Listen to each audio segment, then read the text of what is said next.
ونعوذ بالله من شرور أنفسنا ومن سيئات أعمالنا من يهد الله فهو المهتدي ومن يضلل فلن تجد له وليا مرشدا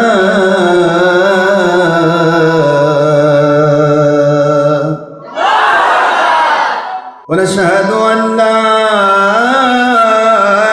إله إلا الله وحده لا شريك له ونشهد أن سيدنا وسندنا وحبيبنا ومولانا محمدا عبدا شكورا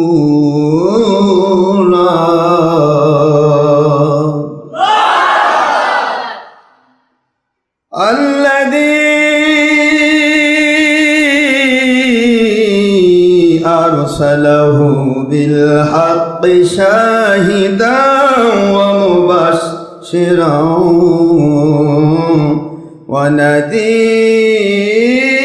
ونذيرا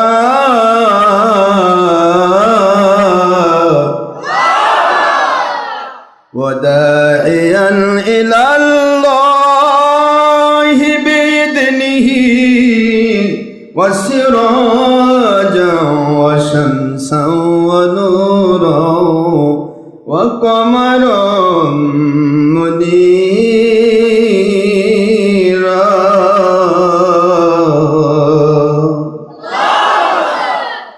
فقد قال الله تعالى في كلامه المجيد وفرقانه الحميد وبرهانه التوحيد والرسالة والبلاية والآخرة أعوذ بالله من الشيطان الرجيم بسم الله الرحمن الرحيم إن الله وملائكته يصلون على النبي يا أيها الذين آمنوا صلوا عليه وسلموا تسليما اللهم صل على سيدنا مولانا محمد وعلى آل سيدنا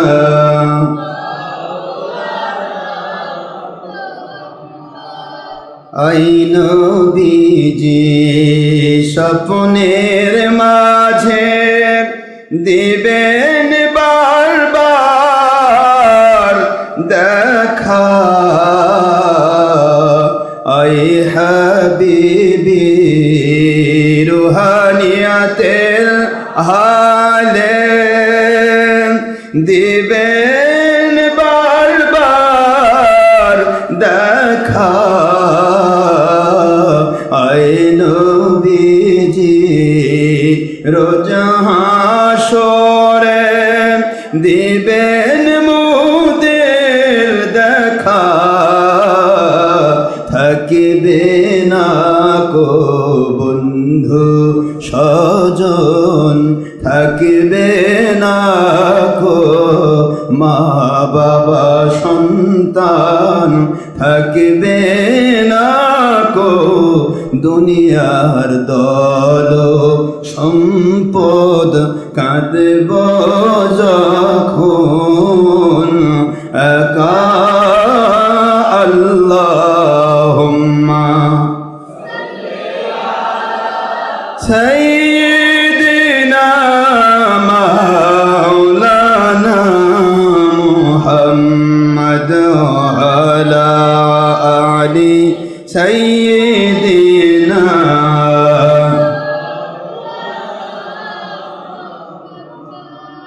কোথায় রইলেন প্রাণের নবীজি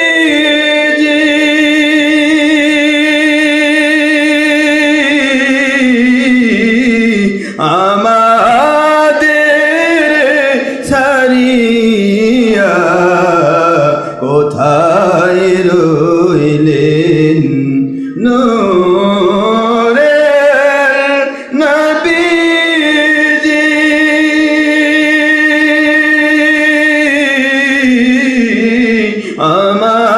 আমাদের ছাড়িয়া আপনি ব্যতীত কিলা হইবে এ পাপের ধারায় বাঁচিয়া আল্লাহুম্মা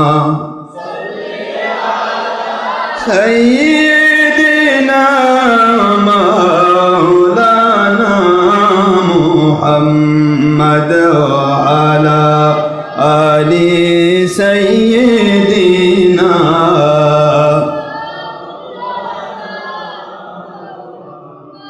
নবীজির শানে মহব্বতন মিলিত ভাবে দরুদ পেশ করেন সকল ফেরেশতা ও স্বয়ং আল্লাহ রব্বুনা সূরা আহজাবের 56তম আয়াত কুরআন খুলে দেখো না আল্লাহুম্মা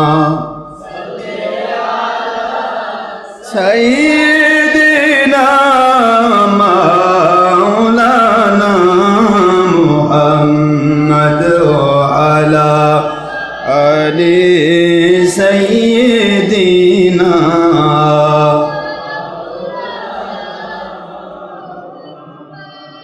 نحمده ونصلي وسلم على رسوله الكريم وعلى مرشد العظيم وعلى أهل بيته الكريم بسم الله الرحمن الرحيم ولما تم من حمله صلى الله عليه وسلم شهران على مشهور الأقوال مروية توفي بالمدينة المنورة الشريفة أبوه ذبيح الله المكرم حضرت عبد الله عليه السلام وكان قد اجتاز بأخوانه بني عادي من الطائفة النجارية ومكث فيهم شهرا سقيما يعادون سقمه وشقواه ولما تم من حمله صلى الله عليه وسلم على الرازه 9 أشهر كمانية وأنا للزمان أن ينجلي عنه صدى حضرة السيدة نساء العالمين أمه صلى الله عليه وسلم ليلة مولده حضرة حواء عليها السلام حضرة سارة عليها السلام حضرة آسية عليها السلام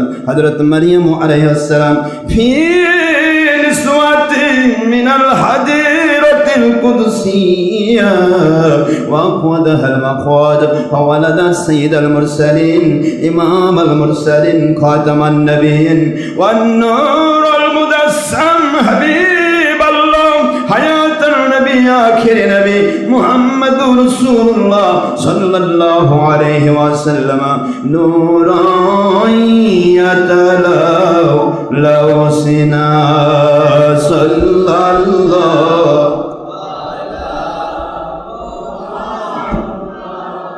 صلى الله عليه وسلم صلى الله على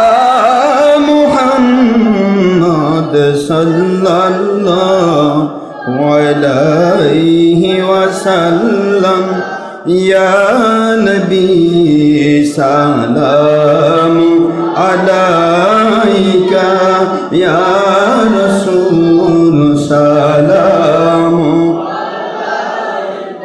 يا حبيب سلام عليك صلوات الله عليك سيدي سرور आप ही हो नबी की अफसल आप ही हो सैयदे कौसर आप ही हो शफीए महशर आप ही हो या नबी सलाम अलैका या रसूल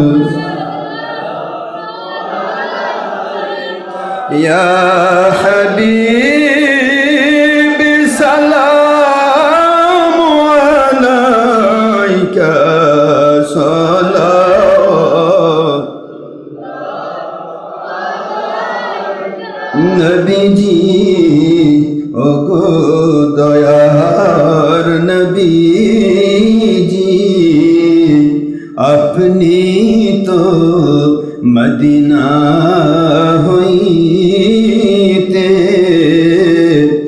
আল্লাহর রহমতে হাতের তালুর মতোই সহজে সব কিছুই পারেন দেখিতে সূরা আহজাবের ৪৫ আয়াত এবং অসংখ্য সহিহ হাদিস প্রমাণ করে ইয়া হাবিব রওজা হইতে সব কিছুই আল্লাহর রহমতে হাতের তালুর মতো সহজেই পারেন দেখিতে আমাদের লাশ কবরে রাখিলে নেন গো নবীজি সুপারিশ করে ইয়া নবী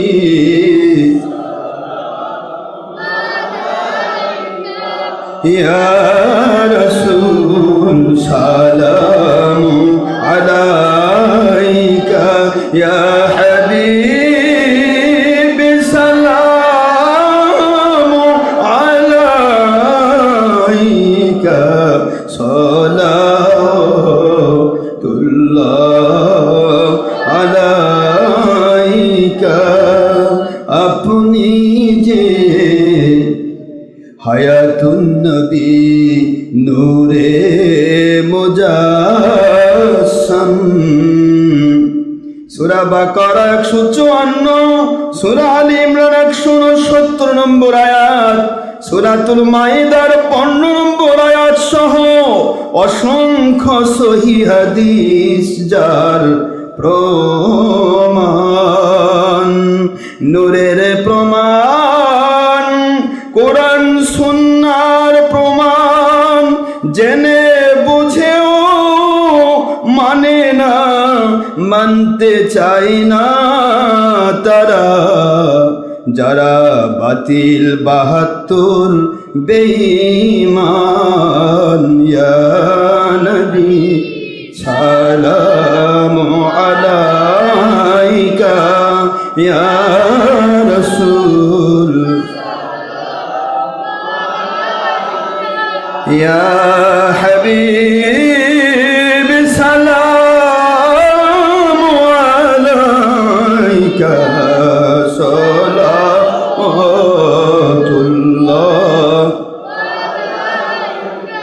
কবর জিয়ারতে সালামের আদব সুন্নত সুন্নতে রসূল, সুন্নতে সাহাবা, সুন্নতে আম্বিয়া আলাইহিমুস সালাম, সুন্নতে ওলি আউলিয়া, সুন্নতে উম্মত মুস্তাহসান, দাঁড়ানো না দাঁড়ানো, বেয়াদবি আপনার শান। সূরা আহজাবের 56 আয়াত এবং অসংখ্য সহিহ হাদিস যার প্রমাণ। সূরা বাকারা 154, সূরা আলে ইমরান 169 নম্বর আয়াত, অসংখ্য হাদিস শরীফের ভিত্তিতে প্রমাণিত। ওগো হায়াতুন নবীজি, মিলাদ কিয়ামের বিরোধিতা, আপনার শানে দুশ্মনী, কোটি কোটি সালাম। সূরা মায়েদার 15 নম্বর আয়াত সহ অসংখ্য সহিহ হাদিস দিয়ে প্রমাণিত। ওগো আল্লাহর সৃষ্টির শ্রেষ্ঠ মানুষ নবী রাসূল আলাইহিমুস সালাম, ওনাদের নবী রাসূল আল্লাহর সৃষ্টিকৃত নূরের নবী। ইয়া নবী সালাম আলাইকা, ইয়া রাসূল সালাম আলাইকা, ইয়া হাবিব সালাম আলাইকা, সালাতুল্লাহ আলাইকা। ইয়া রব্বি সাল্লি ওয়া সাল্লিম দাইমান আবাদান আবাদান আলা নবিকা খায়রি খলকি কুল্লিহিম। ভেজায় রব্বের দুরূদ और सलाम बरगुज़िदे नबी पर अपनी मुदाम बलगल उला बिकमालिही, कशाफत दुजा बिजमालिही, हसनत जमीअ खिसालिही, सल्लू अलैहि व आलिही। अत्तरल्लाहुम्मा क़ब्रहुल करीम बिअल्फिन शदीम मिन सलातिन व तस्लीम। सल्लिमु या कौम बल सल्लु अला सद्रिल अमीन, मुस्तफा मा जाअ इल्ला रहमतल लिल आलमीन।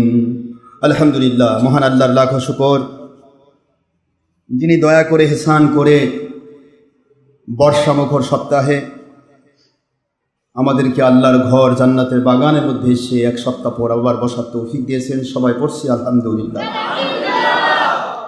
যিনি এখনো দয়া করে আমাদেরকে সুস্থ রেখেছেন, যিনি দয়া করে এমন এক নবীকে দিয়েছেন, এমন এক নবীজির আমাদেরকে উম্মত বানিয়েছেন, যে নবীজির উম্মত হওয়ার সাথে সাথে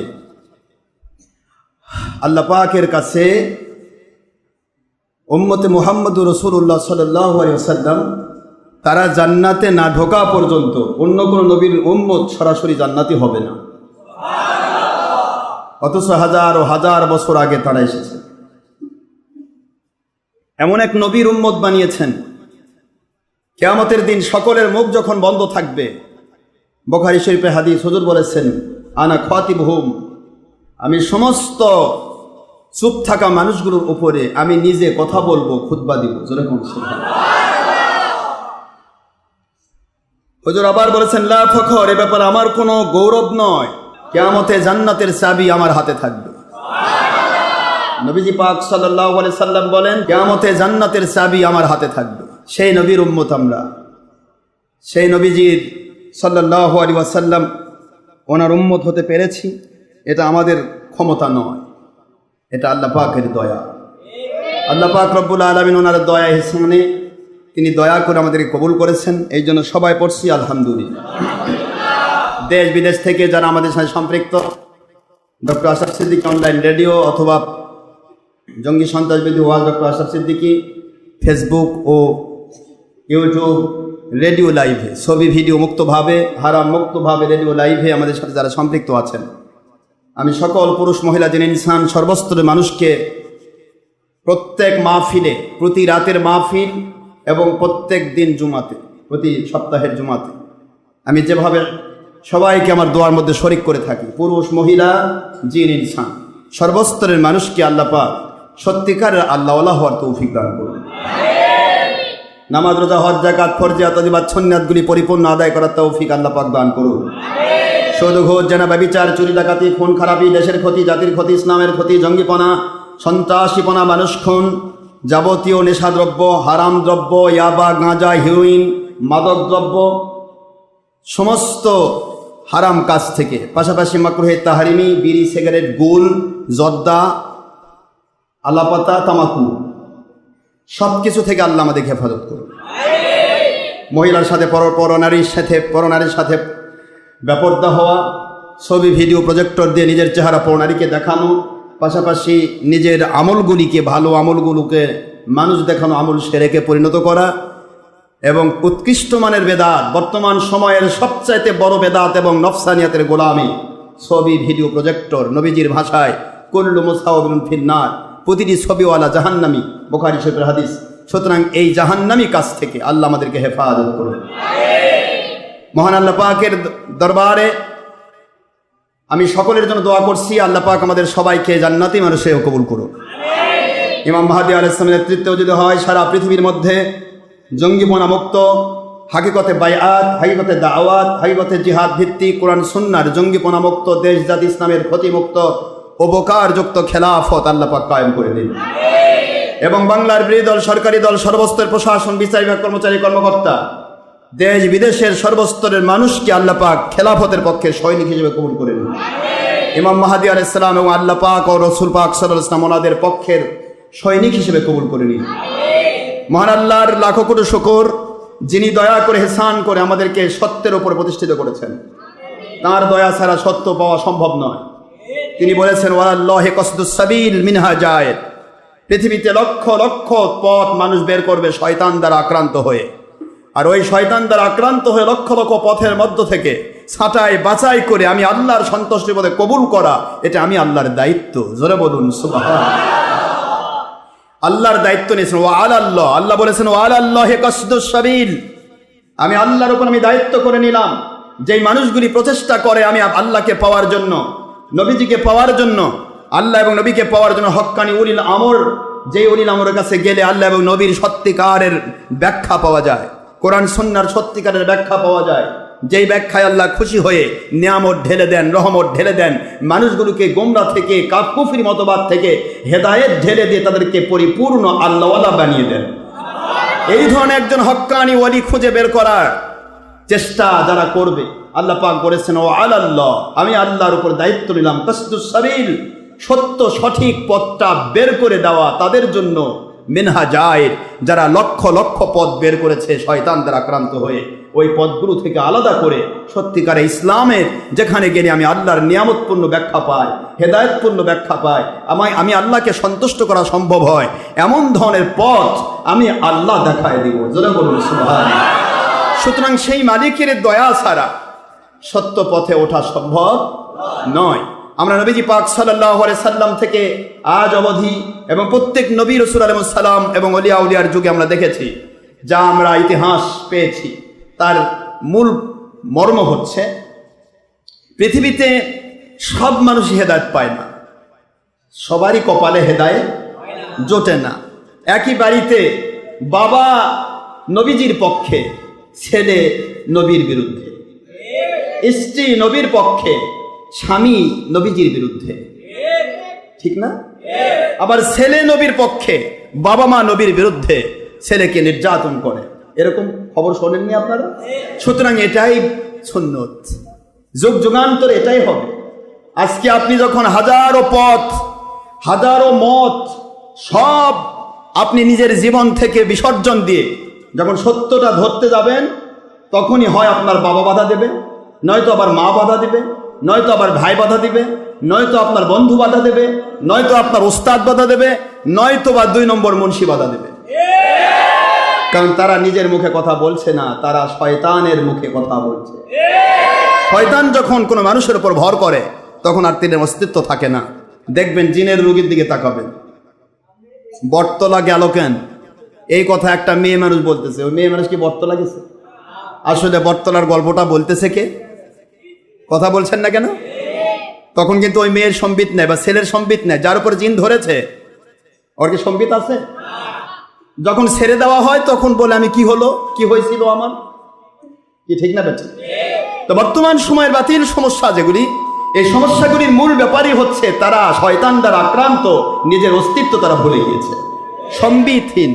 যার কারণে এই যে সামনে ঈদে মিলাদুন নবী আসতেছে, নবীজি পাক সাল্লাল্লাহু আলাইহি ওয়াসাল্লাম ওনার পৃথিবীতে আসার আগমনের উপলক্ষে মানুষ খুশি হবে, খুশি হয়ে তারা নামাজ আদায় করবে, রোজা করবে, হজ করবে, যাকাত দিবে, ভালো কাজ করবে, মন্দ কাজ ছাড়বে। কি করে মানুষগুলি আল্লাহওয়ালা হবে, কি করে মানুষগুলি নবী প্রেমিক হবে, কি করে কোরআন সুন্নাত মোতাবেক চলবে, কোরআন শরীফ শিখবে, এই যে উদ্বুদ্ধকরণ একটা পজিশন, এই জিনিসটা যখন করা হয় তখন দেখা যায় যে বাতিল ফেরকার পক্ষ থেকে মসজিদে মসজিদে বা আপনাকে বিভিন্ন জায়গায় ফতোয়া দিবে, ঈদে মিলাদুন নবী পালন করে ভণ্ডরা। আপনি কি বুঝে পারেননি আমার কথা? আমার কথা কি বুঝে আসে? নবীজির সাথে সম্পৃক্ত, খুব খেয়াল করেন, ঈদ শব্দ অর্থ খুশি, মিলাদ শব্দের অর্থ জন্ম, মিলাদুন নবী মানে নবীজির জন্ম মুবারক। কার কার জন্ম মুবারক? ঈদে মিলাদুন নবী, যার মধ্যে নবী আছে, মিলাদের সাথে কি সংযোগ? তাহলে এই ঈদে মিলাদুন নবীর বিরুদ্ধে যে ফতোয়া দিচ্ছে সে নবীর মহব্বতে, সে সরাসরি নবীজির দুশমন। সে শুধু উপরে লেবেল পড়েছে, শুধু উপরে লেবেল দিয়ে তারা কালেকশন করে খাচ্ছে। কত টাকা কত পয়সা কারণে চলে যায়, নবীর ঘরে দান করলে আখেরাতে পাওয়া যায়। কি বলেন আপনি? নবীর ঘরে দান করলে আখেরাতে পাওয়া যায়, দিল নবীর ঘরে, খেলো ওই বসে থাকে। তারপরে কয় নবী আমাদের মতো বড় ভাইয়ের মতো মাটির মানুষ, মিলাদ কিয়াম, ঈদে মিলাদ নবী সব বেদাত। এটা কোন কোম্পানি? আপনারা বুঝতে পারতেছেন আমার কথা? বানানো গল্প করতেছি আমি? খাচ্ছে নবীর নাম দিয়া, নবীজির নাম দিয়ে মাথায় টুপি উঠেছে, নবীজির নাম দিয়ে, যদিও 22 নম্বর টুপি পড়ছে, টুপিটাও তো সুন্নতি না। আপনারা আজকে যে মুন্সির আমাদের বিরুদ্ধে ফতোয়া দেয়, ওর টুপির দলিলটা চাবেন, কিয়ামত হয়ে যাবে, দলিল দিতে পারবেন না। কথা বোঝেননি আপনারা? আর আপনারা এমন এক পীরের মুরিদ, আপনার মাথার টুপিরও দলিল দিতে পারবে না, কেতাব খুলে দেখাবে যে আমি যে মাথায় টুপিটা দিয়েছি এটাও আমার নবীজির সুন্নাত। সুবহানাল্লাহ বলবেন না? এটা আল্লাহ প্রদত্ত নিয়ামত, আল্লাহর দয়া ছাড়া সম্ভব নয়। মান তামাসসাকা বিসুন্নতি ইনদা ফাসাদি উম্মতি ফালাহু আজরু মিয়াতি শাহীদ। খুলুন মিশকাত শরীফের 30 পৃষ্ঠা, মিরকাত, লুমআত, আশাতুল লুমাত, সুনাদ দারমি, দারে কুতনি, অসংখ্য হাদিসের কিতাব। আমার নবীজি সাল্লাল্লাহু আলাইহি ওয়াসাল্লাম বলেন, দুনিয়ার মুসলমানেরা রে, আমার সুন্নত মেনে চলা বড় কঠিন, আমার সুন্নত মানা বড় কঠিন। শেষ জমানায় হাতের তালুর উপর জ্বলন্ত আগুন রাখা যত কষ্টকর, তার চাইতেও বেশি কষ্টকর হবে ঈমান রাখা এবং সুন্নত মানা। সুন্নত মানা বড় কঠিন। এই কাঠিন্য হাদিসের অর্থ হচ্ছে মান তামাসসাকা বিসুন্নতি ইনদা ফাসাদি উম্মতি, আমার উম্মতের ফাসাদের ভিতরে যখন সুন্নতকে ফেলে দিয়ে বেদাতকে সুন্নত বলবে। কথা বলছেন না কেন? এখন সুন্নত বের করা সহজ, কথা বলছেন না? টুপি লাগাইছে কেউ 22 তালা, কেউ 24 তালা, কেউ ফোঁকা, কেউ ছিদ্র, কেউ কোমর বড়ি। বলেন আপনি কোনটা নবীজি পড়েছে বের করা কঠিন না? কথা বলেন না কেন? সাধারণ মানুষের দোষ নেই, এটা দোষ মুন্সিদের। যেই কোম্পানির নেংটি ধরছে ওই কোম্পানির টুপি পরে। দোষটা তো সাধারণ মানুষের নয়। ওই মুন্সি খুঁজে বের করা উচিত ছিল আমার নবী কোন টুপি পরেছেন। আমি কোন দল করি প্রশ্ন নয়, আমি কোন দল করি প্রশ্ন নয়, প্রশ্ন হল আমার নবী কোন টুপি পরেছে আমি সেটা পড়তে চাই। আমি কোন দল করি কোন পীরের মুরিদ প্রশ্ন নয়। I have no objection about your matter or for job or business or other proposition. আমি কোনো বিষয় না অবজেকশন নিয়ে আসতেছি না। যদি পার্সিয়ালিটি না থাকতো, আমার নবীজির জন্য যদি আমি কাজ করতাম, যেখানে আমার আল্লাহ বলেছেন মান আতা মাইয়ুতি রাসূল ফাকাদ আতা আল্লাহ, who obey my akhiri Nabi Muhammad sallallahu alaihi wasallam as well as like he obey and loves me, that means my Allah is speaking mayyuti rasul faqad ata Allah. Ayat Sharif number 18 Surah An-Nisa at the part of 5 Surah number 4 in Quran Sharif Madaniyah. কোরআন শরীফের 4 নম্বর সূরা 5 নম্বর পারা Medina অবতীর্ণ সূরা আয়াত শরীফ নম্বর 80, এখানে আল্লাহ ঘোষণা দিলেন যে আমার নবীকে যে মানলো সে আমি আল্লাহকে মানলো। তাও তো সে এইটুকু না, সে অবশ্যই ফাকদ কদসিন সাউপা সেখানে আসে যেখানে বলা হয় অবশ্যই কনফার্ম। আমার আল্লাহর কথা তো এমনি কনফার্ম, কথা বলছেন না? কিন্তু আল্লাহ পাক বললেন যে আমার নবীকে মানলো ফাকদ, সে অবশ্যই আমি আল্লাহকে মানলো। এই কথা যখন আল্লাহ বলেছেন তখন পৃথিবীর কোন দল আমি করি, কোন পীরের মুরিদ আমি, এদিকে তাকানোর সময় আছে আমার? আমি যে পীরের মুরিদ হয় যে দল করি, আপনি কোন দল করেন, কিন্তু আপনার প্রশ্ন হলো আমার নবী কোন টুপি পরেছেন সেটা আমি করি। কিন্তু নবীজির পরার টুপি যখন আমরা বাজারে ছেড়েছি তখন মুন্সির সাথে মিলে না, পারে না তো দলিল দিতে, বরং আরো কয় এটা আশরাফ সিদ্দিকীর টুপি। আমার কথা বোঝেননি? তাহলে নবীজির সুন্নতের টুপিকে যদি আশরাফ সিদ্দিকীর টুপি বলা হয়, ঈমান থাকবে তো? আমরা তো নবীদের গোলাম, আমরা নিজে নিজে বানাতে পারবো না, ইচ্ছা মতো শরীয়ত চলে না। শরীয়ত চলবে কুল হাতু বুরহানাকুম ইন কুনতুম সাদিকিন, সত্যবাদী যদি হও দলিল পেশ করো। আজ দেখেন আপনি এক জায়গাতে আপনার 22টা মুন্সি কাগতিত করেন, 22 মুন্সির 22 প্রকার টুপি। আমার কথা কি ভুল হলো? আমার কথা কি কষ্ট পাচ্ছেন আপনারা? তাহলে কি বুঝাবে? হুজুর আপনি মাথা যে টুপিটা দিয়েছেন এটা কোনটা সুন্নত? এই 22টা দিয়ে দিয়েছেন, এই 22টার মধ্যে কোনটা নবী পড়ছে না 22 প্রকারই পড়ছে, তাও তো দলিল লাগবে। হুজুর সকালে একটা পড়ছে কোমর বড়ি, বিকালে পড়ছে চোক্কা, হ্যাঁ কথা করছেন নাকি? সন্ধ্যায় পড়েছেন 22 তালা। হুজুর কোন সময় কোনটা পড়েছে তাও তো দলিল দিতে হবে। যদি বলেন সবই সুন্নত তাহলে সবের দলিল দিতে হবে, আর যদি বলেন না আমি জানি না, এটা আলাদা কথা, আমাদের থেকে জেনে নেন। কিন্তু টুপি দেখলে খালি বিজির মতো সুসবুস করে, কি ব্যাপার? কি আপনার কি মন খারাপ করছে? আমি কি প্র্যাকটিক্যাল কথা বলছি না?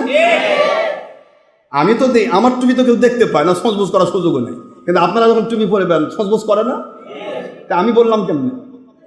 আমি জানি তো, কারণ সুন্নত দেখলেই শয়তানের মাথা খারাপ হবে। কারণ হুজুর অ্যাডভান্স ফতোয়া দিয়েছেন মান তামাসসাকা বিসুন্নতি ইনদা ফাসাদি উম্মতি, আমার সমস্ত উম্মতের মধ্যে যখন ফাসাদ সৃষ্টি হয়ে যাবে, কোনটা সুন্নত কোনটা বেদাত ধরা যাবে না। ধরা যাবে? আপনি হয়তো বলবেন যে হুজুর টুপি তো সবাই একই প্রকার পড়েন না। আমি দেখেছি ওলামা মাশায়েখ নামে মুন্সির একত্রিত হয়েছিল, সব কটাই কওমি মুন্সি। সব কটা কি মুন্সি? কওমি খারেজি মুন্সি। অবশ্য একজনের মাথাত কোমর বড়ি, আরেকজনের মাথাত নৌকা, আরেকজন কথা করছেন না কেন, আরেকজনের মাথাত 22 তালা। এই কওমির মধ্যে এত টুপি, তাহলে অন্যদিকে কোথায়? লাস্টে এসে এখন আবার কি করছে, ফোঁকা মার্কা ও চোক্কা বার করছে যে এটা আমাদের টুপি, কিন্তু নবীর নয়। নবীর হলে দলিল দাও, আমরাও পড়ি, একটা হয়ে যাক। কি হয়ে যাক? এক মুসলমান আমরা, সবার একরকম নেবাস হবে, একরকম সুন্নত হবে, একরকম টুপি হবে, একরকম জামা হবে, একরকম মোজা হবে, একরকম জুতা হবে, কারণ আমি আমার নবীর উম্মত। আমি কোনো কোম্পানির উম্মত নয়, কিন্তু তা তো নয়, যত কোম্পানি তত প্রকার। হাদিস শরীফে এসেছে জামা পড়তে হবে নেসফু সাক। সাক বোঝেন তো? এই টাকনার হাড্ডি, হাড় আর এই গিরা, গিরা থেকে টাকনার হাড় পর্যন্ত এর মাঝখান, এটাকে বলা হয় সাক। এটাকে কি বলা হয়? এই সাকের নেসফ, নেসফ মানে অর্ধেক, নেসফ মানে কি? নেসফু সাক মানে সাকের এ পর্যন্ত জামা, এটা মিনিমাম। অতিরিক্ত হলে টাকনার উপর পর্যন্ত। কিন্তু দেখা যায় জামা পড়ছে এটা টাকনার তল দিয়ে যাচ্ছে, দেখেননি আপনারা? ছেঁচড়ে যাচ্ছে মনে হয়, এরকম ভাব। তারপর মাছ একটু ফাটা, একটা ফাটা দিয়ে করছে ওয়ান কাইন্ডস অফ খারেজি। আমি তো নবীর সুন্নত মানি না, আমি খারেজি দল মানি। ওখানেও একটা ফাটে দিছে। জামা তো ফাটা, আমার নবী পড়েননি, আপনি কেন ফাটাচ্ছেন? কথা বলে না, মন খারাপ করেছেন না? হুজুর কি বলতেছেন? কেন মাথা খারাপ হয়? সুন্নতি টুপি দেখলে মাথায় খারাপ, পাগড়ি পরা দেখলে মাথা খারাপ। সব কোম্পানি জানে পাগড়ি পরলে 70 গুণ সওয়াব বেড়ে যায় নামাজের, সব কোম্পানি জানে, সহিহ তিরমিজির হাদিস। তাহলে পাগড়ি পরলে 70 গুণ সওয়াব বেড়ে যায় নামাজের। এই যে গরমের কাল, ভাদ্র মাসের গরম, তার মধ্যে আমরা জুতা পরেছি, মোজা পরেছি চামড়ার, তার উপরে জামা, তার উপরে জুব্বা, তার উপরে মাথার তো টুপি আছে, তার উপর আছে পাগড়ি, তার উপরে রুমাল। এত কিছু করেও আমার গরম লাগতেছে না, অথচ আপনি চামড়া ছিলে ফেল দিচ্ছেন, তাও গরম ছাড়তেছে না। কেন? কারণ সুন্নত মানা আমার আল্লাহ সহজ করে দেন। যদি কোনো বান্দা মানতে চায়, আল্লাহ তাকে সহজ করে দেন। আমাদের তো কষ্ট হয় না, আমাদের তো এসিও নাই। কথা বলেন না?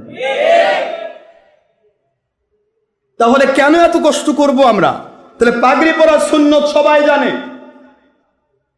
পাগড়ি পরে নামাজ পড়লে তার নামাজের 1 গুণ থেকে 70 গুণ বাড়িয়ে যায়। আল্লাহর বন্ধু বললেন, হাদিস শরীফের ইবারত, সহিহ তিরমিজির হাদিস, হুজুর বলেন, আলাইকুম বিল আমাইম,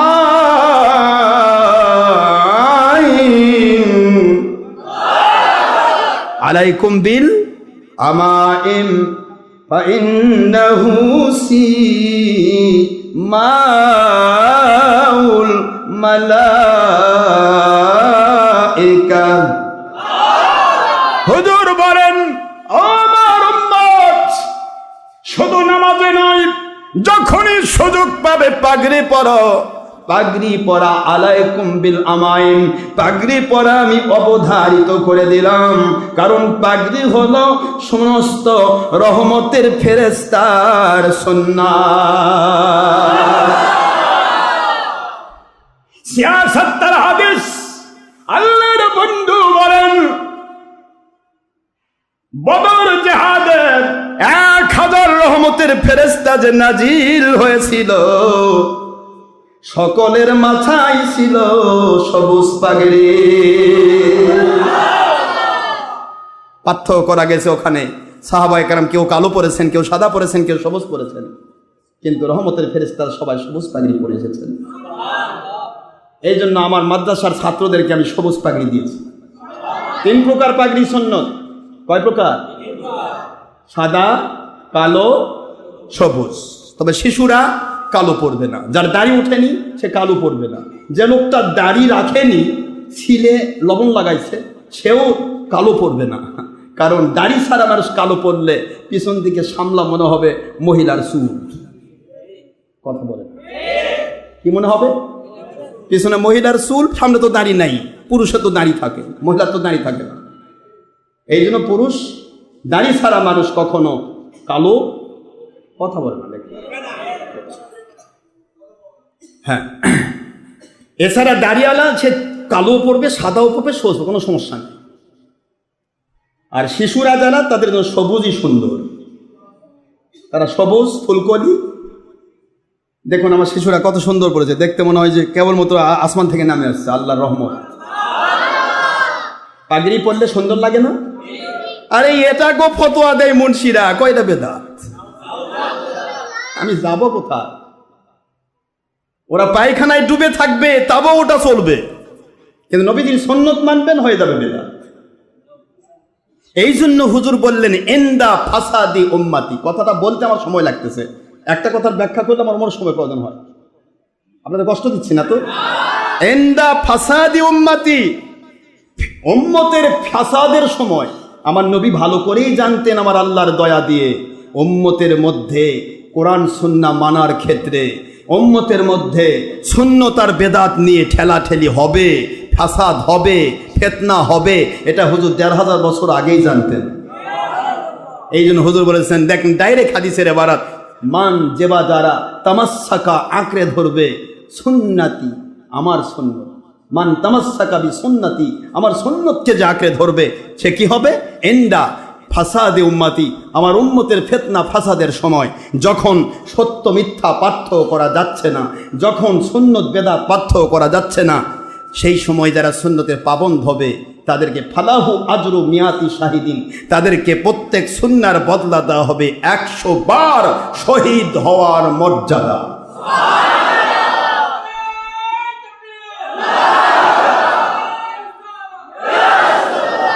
১০০ বার শহীদ হওয়ার মর্যাদা। খুব খেয়াল করুন, কয়শো বার? আপনি ১০০ বার শহীদ হতে পারবেন? সম্ভব? শহীদ হলে একবারই হবে এবং একবারের মর্যাদায় আপনি পাবেন, কিন্তু ১০০ বার শহীদ হওয়ার মর্যাদা দেওয়া হবে সুন্নতের বদলা। সেই সুন্নত দেখলে সুন্নত বিবর্জিত বাতিল ৭২ এবং যারা ২ নম্বর শয়তান দ্বারা আক্রান্ত তারা কেন মাথা খারাপ করবে না? কথা বোঝেননি? শয়তান তো হয়রান হয়ে যাচ্ছে, হায় হায় কার উপর ভর করব? কার উপর ভর করে বিরুদ্ধাচরণ করা যায়? কারণ একটা সুন্নত মেনে যদি ১০০ শহীদের মর্যাদা পেয়ে যায়, তাহলে ইবলিস শয়তান কয় যে তাহলে আমার কি? কথা বলেন না কেন? আমি কি করলাম? এই জন্য সুন্নত দেখলে যাদের মাথা খারাপ হয়, মনে রাখবেন এরা শয়তানের মুখে কথা বলে, নিজের মুখে নয়। শয়তানের ব্রেনে কাজ করে, নিজের ব্রেনে নয়। কথা বোঝেননি আপনারা? সুন্নত দেখলে মাথা খারাপ করার কথা না, বরং আপনার ভালো লাগতেছে না, আপনি মানেন না সুন্নত, আপনি মানেন না, আপনি নবী থেকে দূরে, সেটা আপনার ব্যাপার। কিন্তু আরেকজন সুন্নত মেনে মর্যাদা পাবে, আপনার মাথা খারাপ হয় কেন? এটা হলো মূল প্রশ্ন। আর যদি বলেন না এটা সুন্নত নয়, তাহলে কোনটা সুন্নত বের করেন দলিল, আমরা ওটাই মানি। সমস্যা আছে বাবা? আমরা কি বলেছি আমরা গিরা মারছি? আমাদের দলিল আছে, গিরা মারছি। এইটার ব্যাপারে দলিল, সুন্নতি টুপি দলিল আছে, গিরা মারছি। কেউ যদি বলে যে আমারটার দলিল আছে, আমারটা ফেলে দিই, তোমারটা যদি বলিষ্ঠ হয় তোমারটাই নিব, সমস্যা কোথায়? কিন্তু কই পারেনি তো কেউ আজ অবধি। সুন্নতি টুপির দলিল কেউ দিতে পেরেছে? পারে না তো, কিন্তু বিরুদ্ধাচরণ তো ঠিকই করে। টুপি দেখলেই আর চোখে তাকায় গো, আর চোখে তাকায়, তাকে দেখো ওটা আশরাফ সিদ্দিকী। তাহলে তোমরা তোমাদের মুখ দিয়ে প্রচার করছো আশরাফ সিদ্দিকীর মুরিদ দ্বারা, তারা সুন্নত মানে। মুখে তো গল্প করলে হবে না, বেদাত ছেড়ে দাও, সুন্নত মানি, নবীর সুন্নতকে ভালোবাসতে হবে। মান আহাব্বা সুন্নতি ফাকাদ আহাব্বানি ওয়া মান আহাব্বানি কানা মাই ফিল জান্নাহ। যে ব্যক্তি নবীজির সুন্নত পালন করে, সুন্নতকে ভালোবাসে, সে আমি নবীকে ভালোবাসলো, যে নবীকে ভালোবাসলো সে নবীজির সাথে জান্নাতে থাকবে। এই ওয়াজগুলি আমাদের অন্যান্য ফেরকার ভাইয়েরা বলে না, ওয়াজ ঠিকই করে, কিন্তু মাথা থেকে পা পর্যন্ত টর্চ লাইট মারলেও সুন্নত পাওয়া যাবে না। কথা বোঝেননি? ওয়াজ ঠিক আছে, হ্যাঁ কথা বলছেন, কোনটা সুন্নত? নামাজ পড়া, তো নামাজ তো আমরাও পড়ি, রোজা রাখা, রোজা তো আমরাও রাখি, হজ করা, হজ তো আমরাও করি, জাকাত দেওয়া, জাকাত আমরাও দেই, দান সাদকা করা আমরাও করি, কিন্তু সুন্নত কোনটা ভাই? তোমার মাথা থেকে পা পর্যন্ত দেখি তো। সুন্নত মানার মর্যাদা আমার নবী দিয়েছেন, সুন্নত পারছেন না মানতে, বাধা দিবেন না, মন খারাপ করবেন না। ইহানাতুস সুন্নতে কুফরুন। সকল আকাইদের কিতাব খুলুন, আকাইদে ফিকুল আকবর, আকাইদে নসফি, আকাইদে দেওবন, যত আকাইদের কিতাব আছে, আকাইদে তোহাবি, সব আকাইদের কিতাবে এক কথায় লেখা রয়েছে যে সুন্নতকে যে আহানাত করবে, জেনে শুনে তুচ্ছ তাচ্ছিল্য করবে, সুন্নতকে যে অন্য চোখে দেখবে, আর চোখে দেখবে, আল্লাহ পাকের হাবিবের হাদিসকে, কোরআন হাদিসকে মন্থন করে আকাইদের কিতাবে প্রচার করা হয়েছে। সুন্নাহ ইহানাতুস সুন্নতে কুফরুন, সুন্নতকে ইহানতকারীরা কাফের। নাউজুবিল্লাহ বলবেন না? সুন্নতকে ইহানত করা যাবে না। আপনি পারেন না, ভালো কথা। অনেকে অনেক পারে না, অনেকে 5 ওয়াক্ত নামাজও পড়ে না, তাই বলে কি নামাজ পড়া ফরজ কি মওকুফ হয়ে গেছে না? আরেকজন পড়ছে, একজন পড়ে না, সে আরেকজন পড়তেছে, তার দুশমনি করতে পারে? তাহলে নামাজ পড়া, একজন নামাজ পড়ছে আরেকজন নামাজ পড়ে না, সে মনে মনে বলতো আমি দুর্বল, আমি নামাজ পড়ছি না, আমি আল্লাহর কাছে এখানে গুনাহ করতেছি, এইটা সে করা ছাড়া তার কোনো উপায় আছে? কিন্তু নামাজ যে পড়তেছে তাকেও বাধা দিচ্ছে, কেন নামাজ পড়লি, নামাজ পড়া যাবে না। তাহলে এটা কি? সুন্নতের ব্যাপারটাও তো তাই। সুন্নত আপনি মানছেন না, আপনি মানেন না, আরেকজন মানতেছে, তাকে আপনি বাধা দিতে পারেন না। ঠিক না? বা ঠিক? ঈদে মিলাদুন নবী সাল্লাল্লাহু আলাইহি ওয়াসাল্লাম আপনি পালন করতে পারেন না, করেন না, আরেকজন পালন করছে, তাকে আপনি বাধা দেওয়ার কে? আপনার বাড়ি খাই আসছে নাকি? আপনি একটা ঈদে মিলাদুন গেট দিচ্ছেন, মুন্সি খালি খুশমুশ করে, মানে নাক টানে। আপনি একটা পানা দিয়েছেন, ওর মনে ভিতরে মনে জ্বলতেছে, কিরে ভাই আমি টাকা খরচ করি, তোর জ্বলে কেন?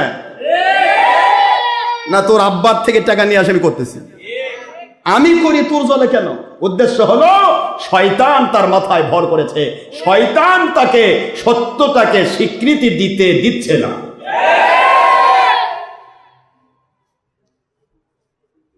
দেখবেন আমাদের ঈদে মিলাদুন নবীর গেট হচ্ছে, প্যানা দেওয়া হবে বিভিন্ন জায়গায়, ঈদে মিলাদুন নবীর লিফলেট, ব্যানার দেওয়া হবে।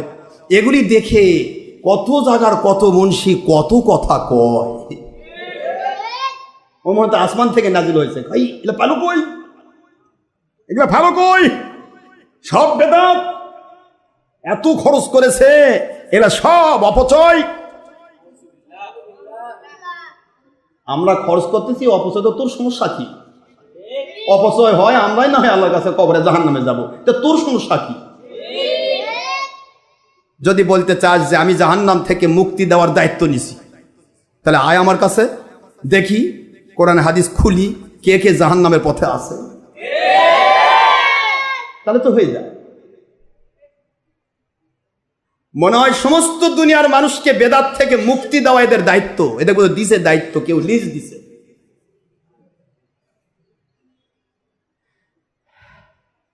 আমি আশ্চর্য হয়ে যাই। হযরত ইমাম গাজ্জালী রাহমাতুল্লাহ আলাইহি ওনার জীবনের একটি ঘটনা সামনে এসে গেল, বলবো? ইমাম গাজ্জালী রাহমাতুল্লাহ আলাইহি তাহাজ্জুদ নামাজ আদায় করছেন। কি নামাজ? তাহাজ্জুদ নামাজে দাঁড়াইছেন, নামাজ কমপ্লিট হয়ে গেছে, কিন্তু পিছন সাইডে বোঝা যায় খুশখুশ শব্দ হয়, খুশুর খুশুর করে।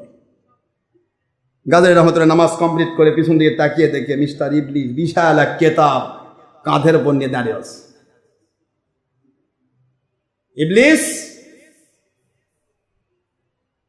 ইবলিসের দিকে তাই কয়, কি ব্যাপার, তুমি এদিকে কেন, এখানে কেন? কয় যে আপনি সারা রাত ধরে কষ্ট করতেছেন, আমার খুব কষ্ট হচ্ছে। ইমাম গাজ্জালী নামাজ পড়তেছে, ইবলিসের কষ্ট হচ্ছে। ওই তো পড়বেই না, বরং কষ্ট হচ্ছে। কি বুঝলেন আপনারা বলেন? আমি যে কথাগুলি বলছি কি ফাও কথা বলছি? আমরা আমল করি, ওর কষ্ট হয়। আমি গরু জবাই করে মাংস খাওয়াই, ওর কষ্ট হয়। আশ্চর্য, তোর কাছে তো চাইনি, তুই একটা গরু দিয়ে যা ভাই, খারেজি চাইছি নাকি? তুই চাইতাম তাহলে কইতে সেগুলা বেদাত কামত আমি দেই না, তাহলে এক কথা ছিল। বরং তোরাই আমাদের বাড়ি বাড়ি তোদের মাল কামাই করিস, আমরা করি না। আমরা কোনোদিন যাব না কারো বাড়িতে, বিশ্বাস রাখেন।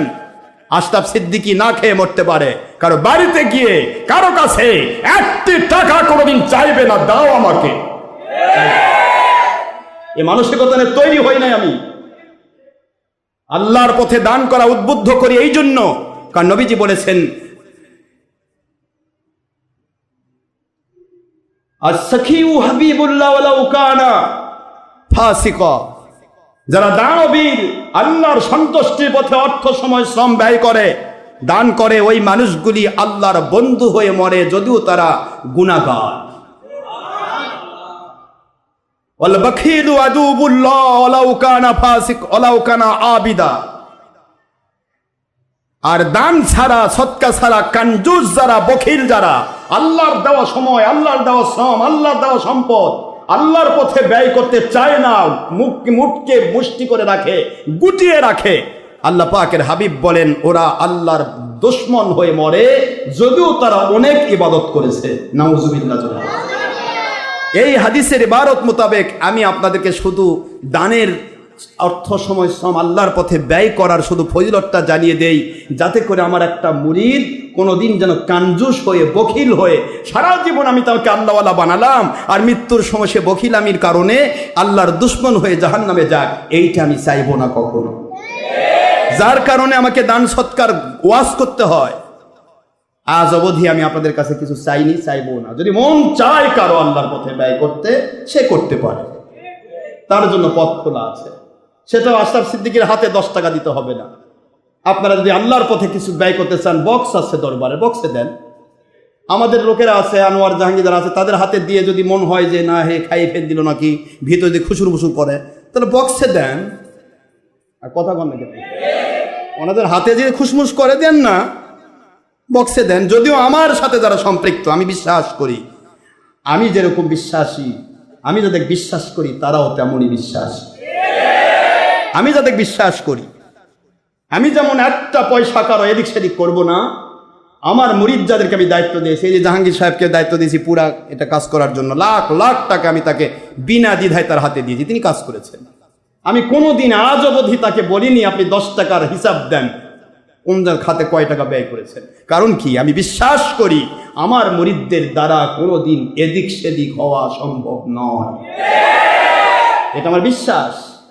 এতটুকু বিশ্বস্ত যে আমি তৈরি করতে না পারি তাহলে আমার ব্যর্থতা, ঠিক না ঠিক? তারপরেও যদি আপনার মনে হয় যে ঈদ মিলাদুন উপলক্ষে এতগুলো টাকা দিলাম, 20,000 দরবারে গেল না, খাই ফেল দিল, কে জানে, এরকম যদি মনে হয় তাহলে দরবারে বক্সে দেন। আমাকেও দেওয়া লাগবে না, কাউকে দেওয়া লাগবে না, বক্সে দিলেই এটা দরবার পেয়ে যাবে। কথা বলছেন না কেন?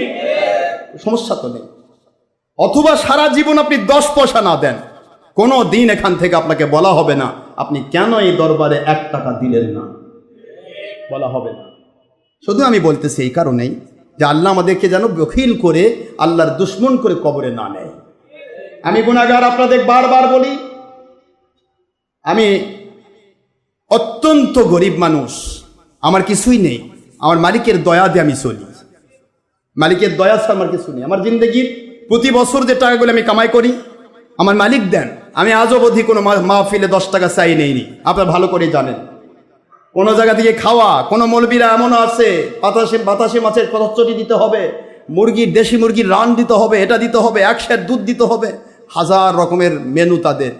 আজ অবধি কোনো কোম্পানি বলতে পারবেন না আমি হাজারো মাহফিল করেছি, আমার মালিকের দয়া হাজার হাজার মাহফিল আমার জীবন আমি করেছি।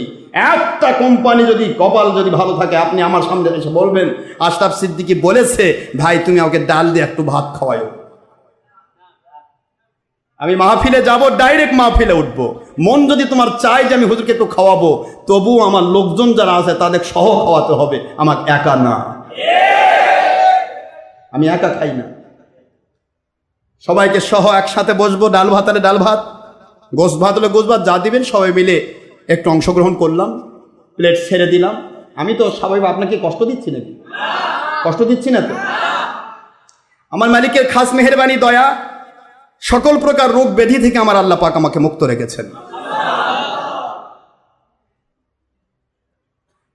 রোগ ব্যাধি থেকে মুক্ত থাকার পরেও আমি আপনাদেরকে বলছি, আজ প্রায় গত 21 তারিখ, ওই মাসের 21 তারিখ, এই মাসের 21 তারিখ আসলে হবে 1 মাস।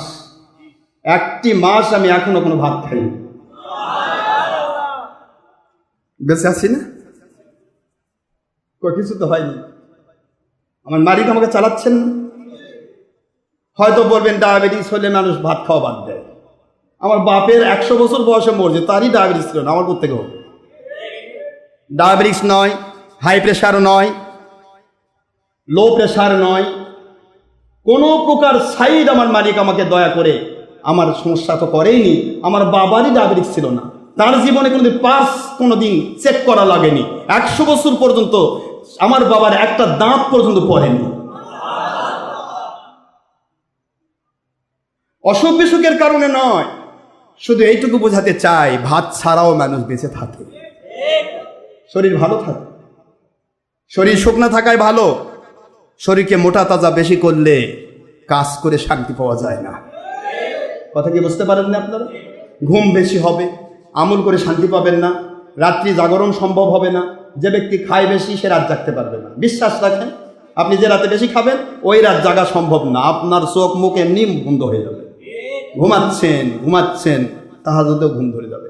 এই জন্য ইবাদত বন্দেগী সহজ করার জন্য, মনে করুন আমি গুনাহগার, 1 মাস ধরে এখন আমি ভাত খাই না, আমার খাদ্য শুধু খেজুর 3টা, এর সাথে অতিরিক্ত হলে হয়তো ডিম খাবো, তার সাথে অতিরিক্ত হলে কিছু সবজি খাবো, এই পর্যন্ত আমার খাদ্য। আমি আপনার বাড়িতে দাওয়াত খাওয়ার চিন্তা করব কেন চিন্তা করব? আপনি কি খাওয়াবেন? কোনো মাহফিলে আমি 10 টাকা চাঁদাও করিনি, চাইনি, চেয়ে নেইনি হাদিয়া। কোনো মাহফিলে গিয়ে খাওয়ারও কোনো মেনু দেয়নি, আলহামদুলিল্লাহ। তারপর আমার প্রতি বছর 1 নয় 2 নয় প্রায় 50 লাখ থেকে 1 কোটি টাকা আমার মাহফিল থেকে আসে। আমি কেন আপনাদের মিথ্যে কথা বলবো? তাহলে এই টাকাগুলি আমি কোথায় দিচ্ছি? কয়টা বাড়ি করেছি? কথা বলছেন না কেন? প্রতি বছরে মাহফিল হলে আমার মনে করেন মাহফিলের টাকা হলে আমার অনেক কিছু হবে। আপনার বলে হুজুর এত টাকা রাখলেন কই? এত টাকা সব আপনাদের দরবারে গেছে, জমি কিনতে যায়নি টাকা। তারপরে এই যে আমি এতদিন পর্যন্ত আমাদের জাহাঙ্গীর হাজিকে প্রায় এ পর্যন্ত 30 লক্ষ টাকা দিয়েছি, মনে করেন 20-30 লক্ষ টাকা আমি তাকে দিয়েছি কাজকর্ম করার জন্য। এত বালু, এত ইট, এই জায়গাটার ভিতরে ইট আছে প্রায়, এটার মধ্যে ইট আছে 30,000 ইট। শুধু এই মেঝে মনে হচ্ছে না? না কি বলেন আপনারা? কি কথা করছেন না কেন? কেন হচ্ছে? এই যে দেখেন সবিল ভরেছে, সবিল ভরলে সবিলের পানি কোথায় ওঠে? ওই যে আমাদের কালো দাগ আছে না, কালো দাগ পর্যন্ত সবিলের পানি ওঠে নিচে। আমরা আপনারা ভালো করে জানেন, তৎক্ষণাৎ আমরা এখানে 1 সপ্তাহের মধ্যে এখানে এসেছি, তৎক্ষণাৎ মাটি তোলাও সম্ভব হয়নি, ঢালাই দেওয়া সম্ভব হয়নি। আমরা শুধু সোরিং ফেলে তার উপরে চিকনা মারছি, মানে প্লাস্টার করে চিকনা মারা হয়েছে। কিন্তু এখন দেখা যাচ্ছে যে কিছু কিছু ওই যে আপনার খাল, যেগুলা ইঁদুরের খাল বলে না, ইঁদুরের খাল দিয়ে কিছু কিছু জায়গাতে পানি আসতেছে। ওদিকে এসি স্কুল, ওদের ভিতরের পানি সব আমাদের দিকে ফুটু করে পার করে দেয়। অন্য মানুষ হলে এখনই ওদের নিয়ে যে ওদের বাড়ি পুরা স্কুল ঘেরাও করে জঙ্গিপনা করতো, ঠিক না? বা ঠিক না? কিন্তু আমি একটা জিনিসই জানি, আমার মালিক আমাকে সাহায্য করতেছেন, কোনো শয়তানি করে পার পাবে না। সাহায্য করতেছেন কে? তাহলে আমি কেন মানুষের শয়তানিরা করবো? আমি তো শয়তানের আশা করি। আমি আপনাদের ক্ষেত্রে আরজ করছি, আমরা অতি শীঘ্রই শুধু বর্ষার জন্য অপেক্ষা করছি। আমার মালিকের দয়া সম্ভব হলে আমি এটা কনস্ট্রাকশন দেব। কনস্ট্রাকশনের বিকল্প নেই, কারণ পানি আসতেই থাকবে। পানি তার নিজস্ব রাস্তা দেখে নেয়, ঠিক না বেটা? এটা নিচু, এত নিচুর মধ্যে পানি তো আসবে। দেখেন পানির স্রোত দেখতেছেন, ওইটা দেখেন পানির স্রোত আছে আমাদের এই ইয়ার উপরে, অনেক উপরে আছে। তবুও আল্লাহ দয়া করে আমাদেরকে নামাজ পড়াচ্ছেন। ওই একটা খাল না হয়ে যদি সবটাই খাল হতো তো নামাজ হতো। কিন্তু পানি কিন্তু আমাদের এই জায়গার উপরে আছে, এই মেঝের উপরে প্রায় 2 ফুট উপরে পানি চলছে। আমি আপনাদেরকে অনুরোধ করছি, কখনো আমাকে ব্যবসায়ী ভাববেন না। আমার জিন্দেগির সব আরম আমি দরবারে দিয়েছি, উদ্দেশ্য একটাই, কি করে মানুষগুলি আল্লাহওয়ালা হবে। এখান থেকে কোনো দরকার আছে কিছু? যদি আপনি বলেন যে হুজুর ব্যবসা করতে চায়, আপনি খুব ভালো করে শুনবেন মন দিয়ে, হুজুর ব্যবসা করতে চায়, ঠিক আছে, তাহলে এখানে আমার প্রায় এখন এই জায়গার দাম 10 কোটি টাকা, 4 কোটি টাকা, এই 10 লাখ টাকা, 4 কোটি টাকার জায়গা আমি কিনলাম। আমি যদি এটা বিল্ডিং করে দেই তাহলে তো ভাড়া দিয়ে আমার জীবন বউ বাচ্চা আলিশান ভাবে খাবে। 40% জায়গা যদি আমি বিল্ডিং করে দেই চলবে না? বিল্ডিং না করে দিয়েও যদি এটা আমি যদি এমনি যে টিন শেড করে যদি ভাড়া দিয়ে দেই, ভাড়া আসবে না? ব্যবসা করা তো বিভিন্ন পদ্ধতি আছে। এখানে একটা তেলের ট্যাঙ্কি দিলে তেলের একটা পাম্প দিয়ে দিলাম, চলবে না? তো কি চলবে না? ব্যবসার তো হাজার পথ আছে। আমার দরবার দিয়ে ব্যবসা করতে হবে কেন? প্রত্যেকটা অনুষ্ঠানে আমি আগে অ্যাডভান্স টাকা দেই, সেটা নিয়েও অনেকে কথা কয় যে টাকা তো আগে দেয় কিন্তু পরে হয়তো এগুলো আবার তুলে নেয়। উদ্দেশ্য কি? মানুষের জীবন আল্লাহর জন্য যখন হবে তখন কি আসলো আর কি গেল এ চিন্তা তার মাথায় থাকে না। তার মাথায় একটাই চিন্তা, কি করে আমার আল্লাহকে খুশি করব, কি করে আল্লাহকে খুশি করব। আমি গত সপ্তাহে 1 লাখ দিয়েছি, কাজকর্ম শুরু হয়ে গেছে আমাদের ঈদ মিলাদুন নবীর। আমি আরো 1 লাখ দেবো বলেছি। এরপরে ঈদ মিলাদুন নবীর জন্য আরো যদি লাগে আমি দেবো, কারণ আমার অর্থ আমার মালিক দিয়েছেন। আমি গুনাহগারের কিছুই ছিল না, এক সময় আমি কোনো কিছুই ছিল না, অল্প পয়সার মালিক ছিলাম। এখানে আমার মালিক এত দয়া করেছেন, এখন আমি প্রতি বৎসর 1 নয় 2 নয় প্রায় 10 লক্ষ টাকা যাকাত আমারই আসে। আলহামদুলিল্লাহ বলবেন না? আমি কোত্থেকে টাকা নিয়ে আসি? আমার মালিক তো আমাকে দিয়েছেন। আমার মালিক যদি, আমি দিলে যদি আমার মালিক দেয়, আমি 2 লাখ দিব তো কি হয়েছে, আমার মালিক আমাকে ভরে দেবে। এই বিশ্বাস আছে বলেই আজও আমি ফকির হই নাই, বরং যারা নেয় কিন্তু দেয় না এরা এখনো ফকিরই আছে। বিশ্বাস করেন আপনারা? এই জন্য বলছি বাবারা, আমাদের উদ্দেশ্য হলো মানুষ মালিককে খুশি করা। আবু বকর সিদ্দিক রাদিয়াল্লাহু তাআলা আনহু, আবু বকর সিদ্দিক রাদিয়াল্লাহু তাআলা আনহু বলেন, মান যে বা যারা আনফাকা ব্যয় করে, আনফাকা ব্যয় করে দিরহামান আলা কিরাতি মাউলিদিন নবী সাল্লাল্লাহু আলাইহি ওয়াসাল্লাম, নবীজির মিলাদুন নবী অনুষ্ঠানের উদ্দেশ্যে অর্থ ব্যয় করে, সময় ব্যয় করে, শ্রম ব্যয় করে, ওই মানুষগুলোর জন্য আমি আবু বকর গ্রেট অফার দিয়ে দিলাম। আমি আবু বকরকে আমার নবী বলেছেন, আমার নবীর আমি দুনিয়ার সাথী, কবরের সাথী, হাসুরের সাথী, জান্নাতের সাথী।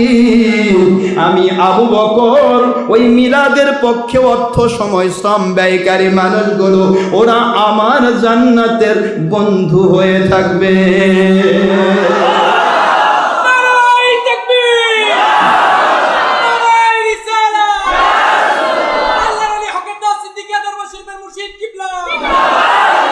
মিলাদের পক্ষে অর্থ ব্যয় করে, সময় ব্যয় করে, শ্রম ব্যয় করে মানুষ কোনোদিন দেউলিয়া হয়ে যাবে না, অর্থহীন হয়ে যাবে না, ফকির হয়ে যাবে না।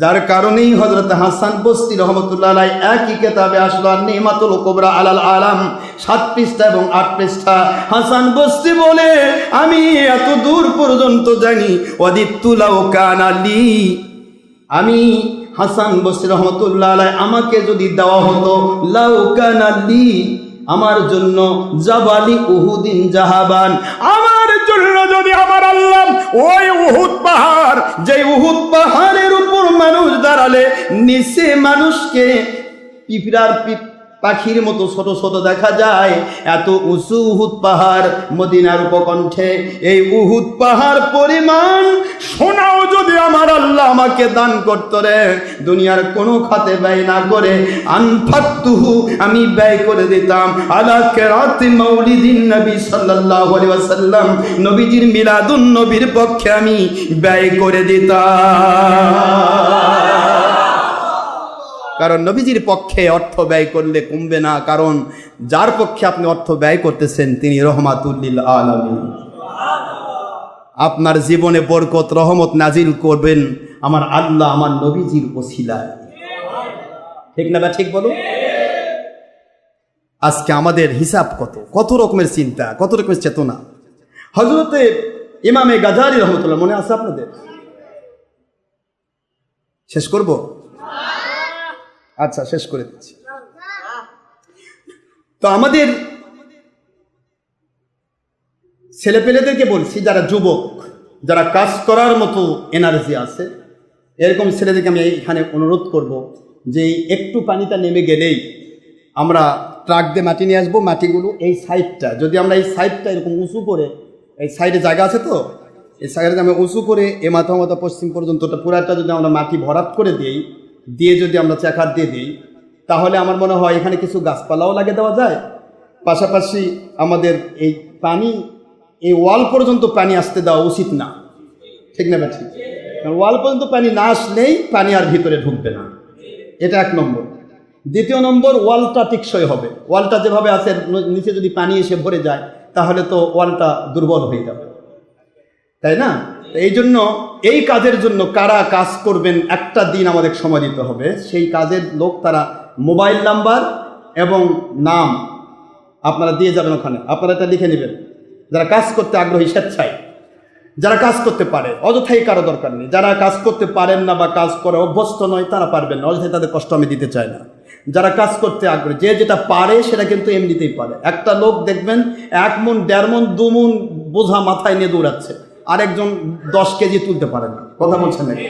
দুটাই মানুষ, এটা অভিজ্ঞতার ফসল। এই জন্য হ্যাবিচুয়াল ফ্যাক্ট যে যারা কাজ করতে পারেন বা করার এনার্জি আছে একটা দিনের জন্য আল্লাহর সন্তুষ্টির পথে, আপনাদেরকে অবশ্যই এখানে ভালোভাবে খাওয়ানোর ব্যবস্থা করা হবে। যে আমরা যদি মাটিটা এটাই ভরাট করে দেই তাহলে এই পানিটা আসার সম্ভাবনা থাকে না। এটা কনস্ট্রাকশন দিলেও এটা প্রোটেকশনের দরকার আছে, আমার আছে না বাবা? আর আমি এটা করতেছি না, এটাই করতাম, এটা তুলে দিয়ে আমি মাটি ভরাট করে আবার ঢালাই দিয়ে দিতে পারতাম, কিন্তু কনস্ট্রাকশনের সময় আবার তুলে ফেলতে হবে।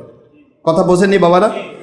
এই জন্য কনস্ট্রাকশনের উদ্দেশ্যেই আমাদেরকে একটু সেভ করতে হচ্ছে। পশ্চিম সাইডটা এটা আমি একটু মাটি দিয়ে পূর্ণ ভরাট করবো। এ পর্যন্ত মাটিটা তুলে দেওয়া হয়, পানিটা যদি আমার ওয়ালের মানে নিকটে না আসতে পারে তাহলে আর ভিতরে পানি আসার সম্ভাবনা থাকবে না। যতদিন আমার কনস্ট্রাকশন কমপ্লিট না হয় সেটা চলবে, কনস্ট্রাকশন হয়ে গেলে এটা আন্ডারগ্রাউন্ড হিসেবে ব্যবহার হবে, তবুও এটার প্রয়োজন হবে নাকি? এই জন্য আমরা কনস্ট্রাকশনের সামনে যাবো ইনশাআল্লাহ যদি দয়া করে। এটা তো আর বর্ষার সময় সম্ভব নয়। তো কাজ যারা করবেন যাওয়ার সময় একটু নাম দিয়ে যাবেন। আমরা মোবাইল দিয়ে যেন আপনাকে ডেকে নিতে পারি কোন দিন আমরা কাজটা করব। কি বুঝতে পেরেছেন বাবা? এটা আপনারা খেয়াল রাখবেন, কারণ এভাবে তো হয় না। দেখেন একটু ওই 1-2টা জায়গাতে হয়েছে যার কারণে পানির জন্য আপনাদেরকে কষ্ট হলো। তারপর আল্লাহ পাক দয়া করে আমাদেরকে নামাজের ব্যবস্থা করে দিয়েছেন, এটা তার দয়া। আজকে যদি ধমাধম বৃষ্টি হতো, পানি যদি আরও উপসে মারত, হয়তো আমাদের নামাজ বন্ধ করে দেওয়া লাগতো, ঠিক না? ঠিক। কিন্তু আল্লাহ পাক দয়া করেছেন, তিনি হেসান করে আমাদেরকে দয়া করে হেসান করে তিনি আমাদেরকে সুযোগ করে দিয়েছেন। তিনি 1টি বছর আমাদেরকে সুযোগ দিয়েছেন। আসলে আমরা তো সুযোগটা ব্যবহার করিনি। খরার মৌসুমে যদি, এটা আমি অনেক আগে বলেছিলাম, হয়তো আমাদের সিদ্ধান্ত নেওয়ার হয়তো অনেকে ভুল করেছে। এটা আগে আমাদের এই কাজটা করা উচিত ছিল। মাটি এটা হওয়ার পরেই মাটিটা দিয়ে ভরাট করাটা উচিত ছিল। এটা আমার প্রথম কাজ ছিল। যাই হোক, এটা করা হয়নি বলে এখন একটা এই কষ্টটা পেতে হচ্ছে। তবে এটাও থাকবে না, বর্ষা অলরেডি শেষ হয়ে গেছে।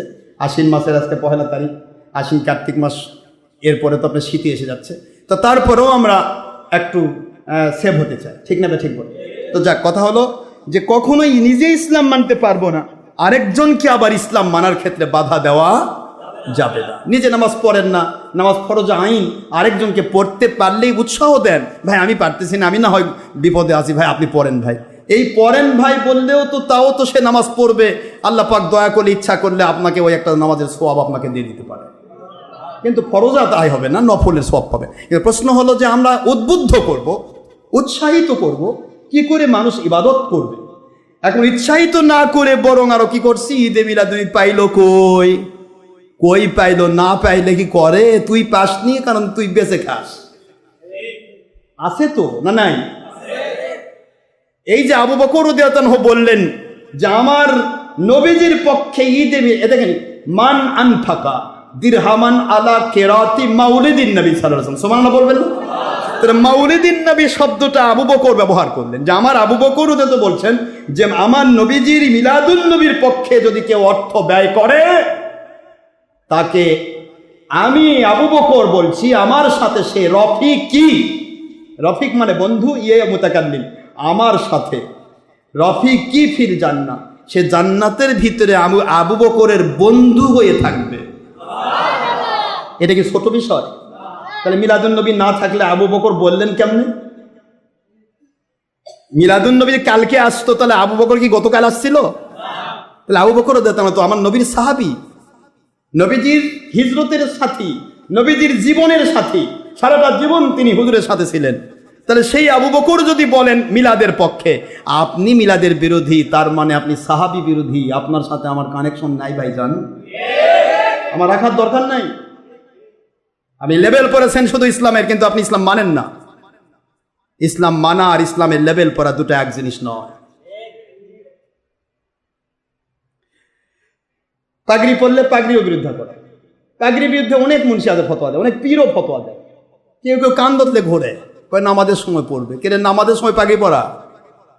হুজুর তেমন বলেননি। হুজুর কোনো হাদিসে বলেননি যে নামাজের সময় পাগড়ি। যারা গ্রাম বাংলা কাজ করে, চাকরি বাকরি করে, ব্যবসা বাণিজ্য, তাদের কথা আলাদা। যারা আলেমুল আমার, তাদের তো কাম নাই, খালি পান খায় আর ঘোরায়। কথা কোন না কেন? তাহলে পান খাওয়া, পানের জর্দা খাওয়া, পিক যেখানে ফেখানে ফিলে পিক জমিন নষ্ট করা, জায়গা নষ্ট করা, জর্দা খাওয়া, বাবা জর্দা, খাবা জর্দা, কত কি খাচ্ছেন। এগুলার একটা দলিল লাগতেছে না, খালি মিলাদের দলিল।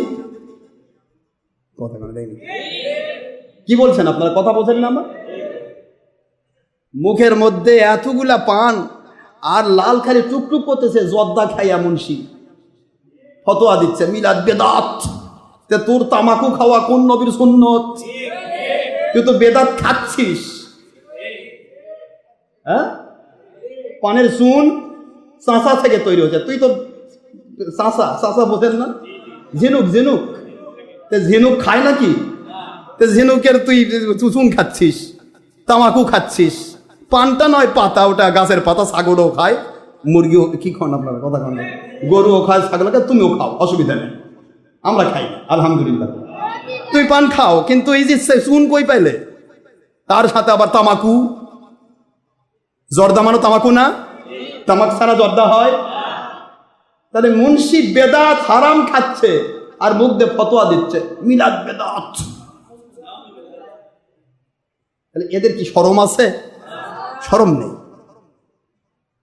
টিভির মধ্যে বসে আছে, হারামের পায়খানার মধ্যে বসে আছে, কয় যে বেদাত। টিভিটাই তো হারাম, তা হারামের মধ্যে বসে তুই কি করে মানুষকে বেদাত শিখাবি? এই সমস্ত জিনিসগুলি আমাদের বুঝতে হবে। আসলে শরম নেই, লজ্জা যখন মানুষের না থাকে তখন সে নিজে পায়খানা এখানে রাখে দিবে, দিয়ে কই ভাই অজু করে আসে, এখানে পায়খানা। কথা বলছেন না কেন? মল দিয়ে ভরা আছে, এগুলো শরীর মাখে আছে, মানুষ করছে অজু করে আসেন, আপনার বাতাস দিচ্ছে, মানে ওর বাতাস শুনছে আর এটা দেখা যাচ্ছে, এটা ঠিক নেই, সমস্যা নেই। যদি কই ভাই আপনার গায়েতে পায়খানা, কয়টা ইসলামী পায়খানা। কি কথা কোন নাকি? কি হলো? এ নির্লজ্জ না? বেহায়া যদি না হতো, লজ্জা যদি থাকতো, তাহলে টিভিওয়ালা মুন্সি এবং বেদাতি মুন্সি, জর্দা খাওয়া মুন্সি, মহিলার সাথে ব্যাপারটা হয় বাকবাকুব মুন্সি, যখন তখন যেখানে সেখানে মহিলার সাথে ব্যাপারটা হয় এমন মুন্সি, ছবি ভিডি টিভিওয়ালা মুন্সি কোনোদিন আমাদের সুন্নতের বিরুদ্ধে আচরণ করতে পারতো না।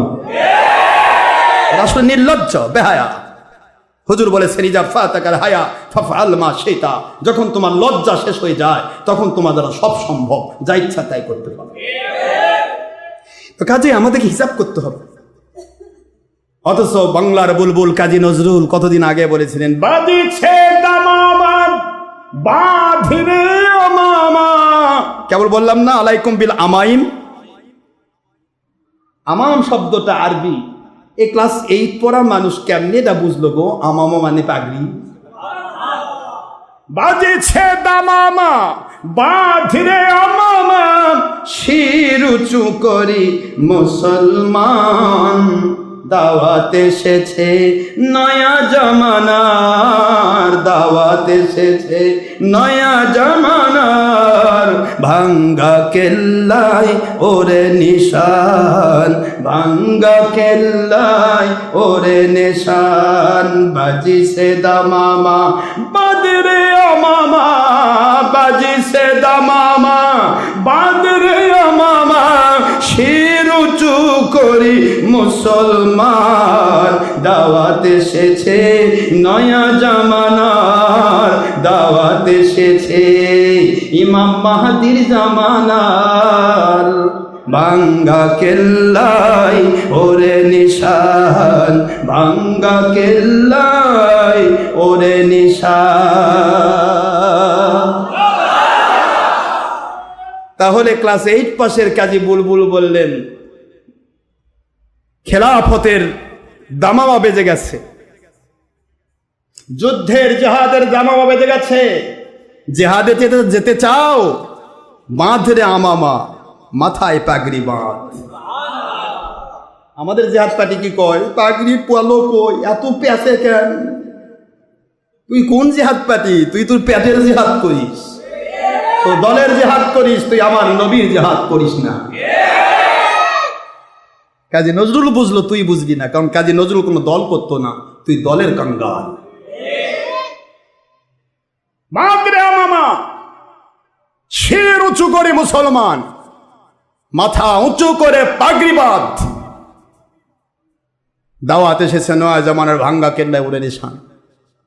যতই ভাঙ্গা কেল্লা থাক না কেন, মালিকের পক্ষে তুমি কাজ করো, সেখানে উড়বে নিশান।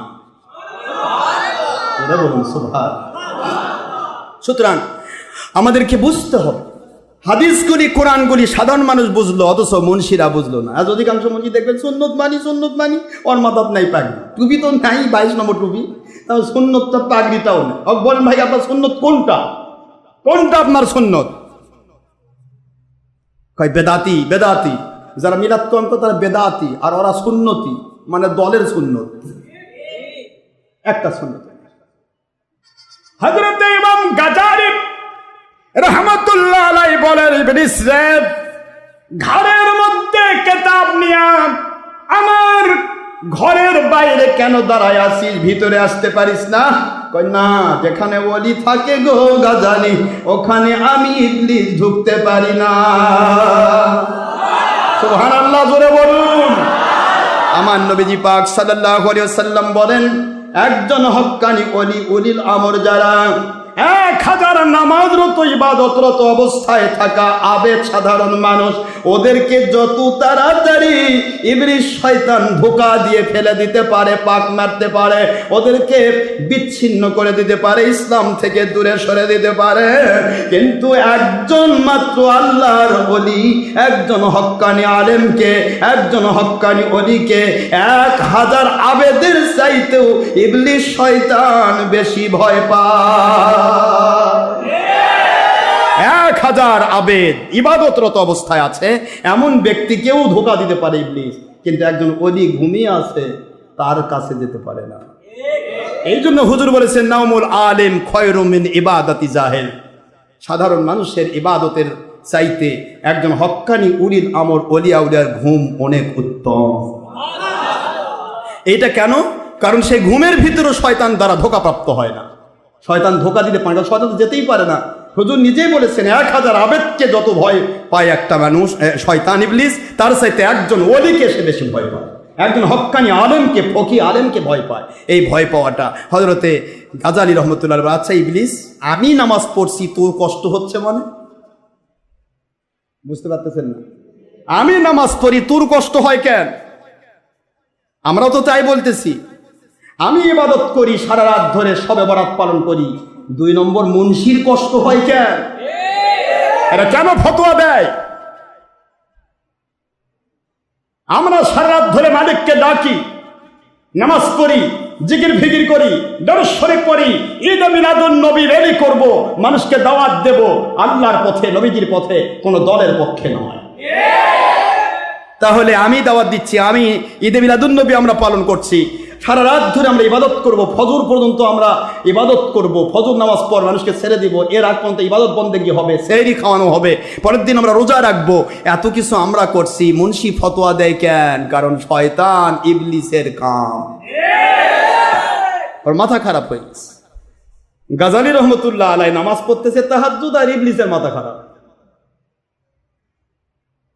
কি দয়ালু, ওর কষ্ট হয়। আল্লাহ বলতেছেন নবীজির ভাষায়, বুখারীর হাদিস, কষ্ট হচ্ছে? বাবার আমার আল্লাহর বন্ধু বলেন, আন আব্দুল্লাহ ইবনে সালাম রাদিয়াল্লাহু তাআলা আনহু قال قال رسول الله صلى الله عليه وسلم افشوا السلام وتطعموا الطعام সুবহানাল্লাহ وصلوا بالليل الناس نيام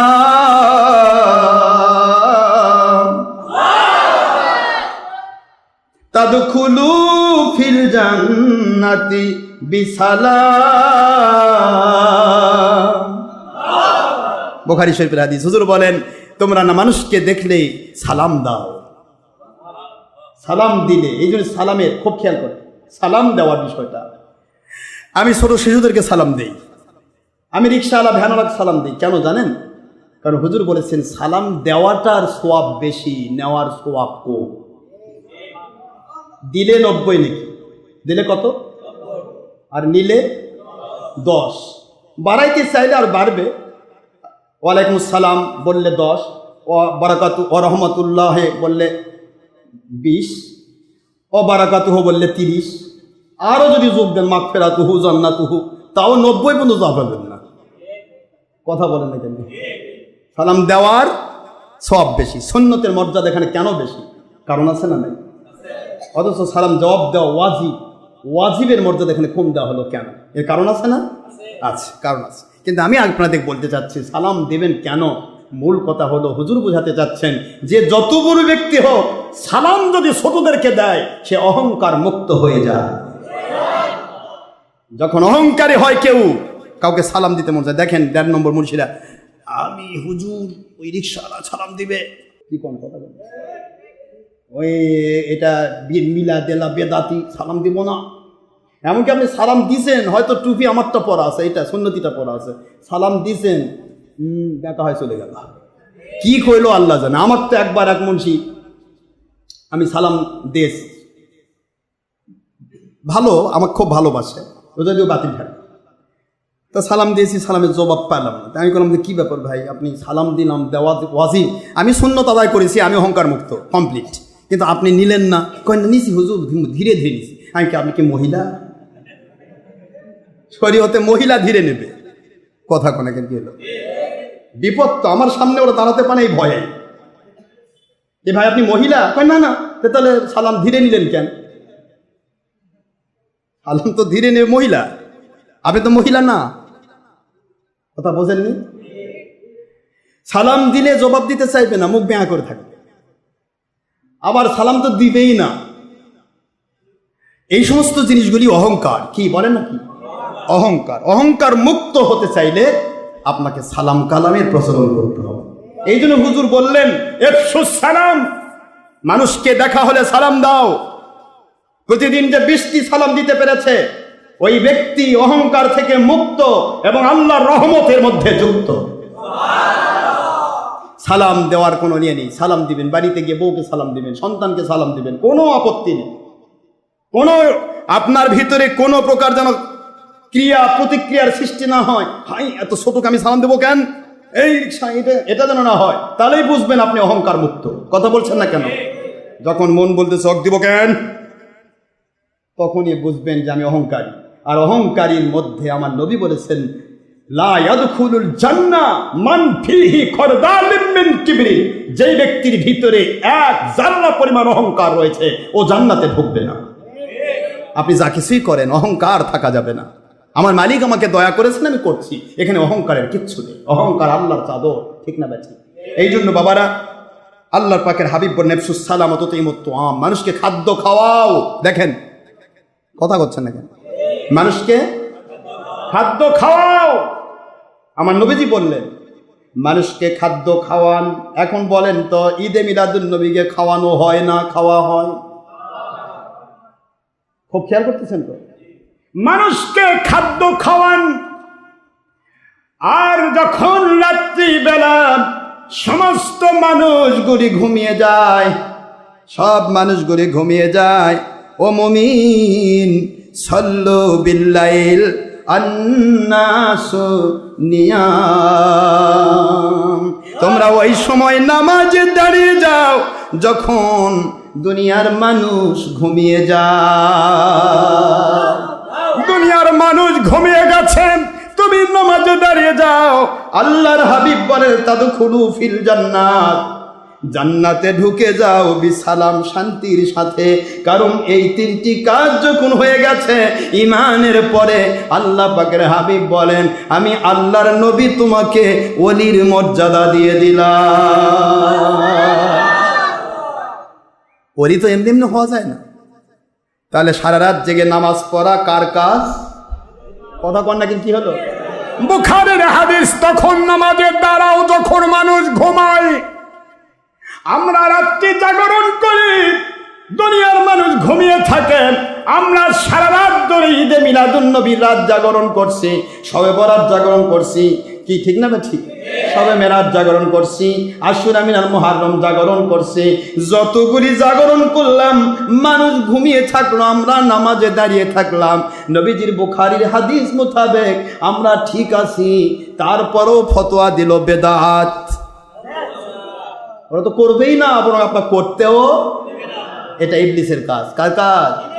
ইবলিস শয়তান বলে বড় কষ্ট হচ্ছে ইমাম গাজালি, যেতে পারছি না আপনার কাছে, আপনার ঘরে আমি ঢুকতে পারছি না, কারণ আপনি আলেম, একজন হক্কানি আলেমের কাছে ইবলিস শয়তান কখনো যেতে পারে না। কিন্তু আমি দূর থেকে বলতে চাই, কাঁধের মধ্যে আমার হাদিস, বুখারীর হাদিস খুলে কয়, দেখেন আপনি সারা রাত ধরে ইবাদত করছেন, আমার কেন কষ্ট হবে না? আল্লাহর ওলি বলেন, আমি ইবাদত করি তোমার কষ্ট হয়। কি কষ্ট হচ্ছে? কয় আল্লাহ যদি আপনার নামে জান্নাত লিখে রাখেন, সারা জীবন আপনি ঘুমিয়ে থাকবেন, যত প্রকার গুনাহ খাতা করেন না কেন, আপনি মারা যাওয়ার আগে আল্লাহ আপনাকে কবুল করে নিবে, আপনাকে জান্নাতে ঢুকায় দেবে, এতে সমস্যা কোথায়? তাহলে সারা রাত এত ইবাদত করার দরকার কি? কথা বলেন না কেন? কি সহজ বুদ্ধি! আল্লাহ যদি আপনার নামে জান্নাত লিখে রাখেন, এই যে তাকদীর বিভাগের হাদিস, হাদিস পড়ুন, আল্লাহ যদি জান্নাত লিখে রাখেন, সারা জীবন যত গুনাহ করুক না কেন, ওই মানুষটা মৃত্যুর আগে এমন একটা ভালো কাজ আমার আল্লাহ করার সুযোগ করে দেন, ওই মানুষটা ওই কাজটা করে জান্নাতে চলে যায়। আর যদি কারো নামে জাহান্নাম লেখা থাকে, সারা দিন রাত যদি সে আমল করে, ইবলিস শয়তানের গল্প হচ্ছে, সারা দিন রাত আমল করলো, সব কিছু শেষ হয়ে ভালো করে করলো, কিন্তু ইন্তেকালের পূর্বে সে এমন একটা গুনাহ করে গেল, কুফরি করে গেল, সত্য থেকে দূরে সরে গেল, ও জাহান্নামে চলে যাবে। তাহলে যদি সেটাই হয়, তাকদীর বিভাগকে আপনি তো স্বীকার করেন, আপনার নামে যে জান্নাত থাকে আপনি তো এমনি পাবেন, এত সমস্যা, এত ইবাদত, এত রাত জাগা কেন? আর যদি আপনার নামে জাহান্নাম লেখা থাকে, তাহলে আপনি তো জাহান্নামে যাবেনই যাবেন, কিন্তু এত ইবাদত বন্দেগী দরকার কি? এই কথা বলে ধোঁকা দিতে চেয়েছিল মিস্টার ইবলিস, কিন্তু ওলির কাছে গেলে ইবলিস ধোঁকা খেয়ে যায়। ইবলিস শয়তানকে আল্লাহর ওলি বলে, রে ইবলিস, আমি গাজালি জান্নাত পাওয়ার আশায় ইবাদত করি না, জাহান্নাম থেকে বাঁচার আশায় ইবাদত করি না, আমি ইবাদত করি আমার আল্লাহকে সন্তুষ্ট করার আশা। আল্লাহু আকবার বলুন। তুই তো জান্নাত জাহান্নামের গল্প শোনায়া মানুষকে আল্লাহর সন্তুষ্টি থেকে দূরে সরে দিতে চাস। আমি আল্লাহর ওলি গাজালি বলতেছি, শুনে নে, আমি ইবাদত করি, দুনিয়ার যত ওলিয়া ওলিদের ভক্তরা, তাদের টেনশন একটাই, এই কাজটা করছি আমার আল্লাহ খুশি হলো কিনা, এই কাজটা করছি আমার নবী খুশি হলো কিনা। আল্লাহ এবং নবীর সন্তুষ্টির জন্য আমরা কাজগুলি করি, যার কারণে আমাদের টেনশন নাই, জান্নাতে যাব না জাহান্নামে যাব, ওটা আমার মালিক খলিক রব তিনি দেখবেন। তিনি যদি কিয়ামতের দিন বলেন, এই ইমাম গাজালি, তোমার নামে তো জাহান্নাম লেখা আছে, যাও জাহান্নামে, তুমি জীবনের যত ইবাদত করেছো, রাত্রি জাগরণ করেছো, যত রকমের ইবাদত বন্দেগী করেছ, সব আমি আল্লাহ কবুল করেছি, খুশি হয়েছি, সন্তুষ্ট হয়েছি, সুতরাং তোমার নামে যে জাহান্নাম লেখা আছে, সন্তুষ্ট হয়ে জাহান্নামে ঢুকাইয়া দিলাম। এই ইবলিস শুনে নে, আমার আল্লাহর পক্ষ থেকে লেখা জাহান্নাম যদি আমার নামে লেখা থাকে, আমার আল্লাহ খুশি হয়ে যদি জাহান্নামে দিয়ে দেন, ওই জাহান্নামের আগুন আমার আল্লাহর সন্তুষ্টির জন্য জান্নাতের বাগান হয়ে যাবে।